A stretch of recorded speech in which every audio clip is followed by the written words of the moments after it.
મારી ગાડી 2021માં ચોરાઈ ગયેલી છે, જેની અરજી કતારગામ પોલીસ ચોકીમાં કરેલી છે. એફઆઈઆર નથી ફાળેલી, મારા હાથથી સાહેબ બોલતા ગયા મેં લખેલી એ રીતની અરજી છે. પછી 22માં એનું એક સીધું સમન્સ જ આવેલું છે, જે ચાલુ ગાડીએ વાત કરતા હોય એનું હેલ્મેટ પહેર્યા વગરનું અને ચાલુ ગાડીએ વાત કરતા હોય એનું મેમો. અને પછી ફાસ્ટ કોર્ટે ગયેલો, ત્યાં દંડ નથી ભરેલો. પછી વોરંટ આવેલું અને વોરંટ કતારગામ પોલીસ ચોકીએ મને મોકલ્યો એટલે ત્યાં રદ કરાવી નાખેલું. 3 મહિના પહેલાં ફરીવાર પાછો વગર હેલ્મેટનો અને વીમો એક્સપાયર થઈ ગયેલાનો ફરીવાર ઈ ચલણ આવેલું છે. અને એના 90 દિવસ પૂરા થયા છે અને મેસેજ આવે છે તમારે પાછું વોરંટ આવશે, મેમો આવશે એવી રીતનું. 5 વર્ષ થઈ ગયા છે, ગાડી મળી નથી અને ઉધના અને ઈ સાઈડ બધે ફરે છે ગાડી.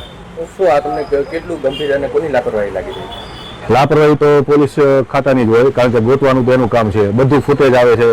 મારી પાસે ચોરાયેલી ગાડી એનો 45 મિનિટનો ફૂટેજ છે, જેમાં કતારગામ પોલીસ ચોકીએ આપેલો છે. અને આ ફોટા સાથે બધાના આવે છે, એરિયા વાઇઝ આવે છે કેમેરામાં, તો પણ શોધી શકતા નથી.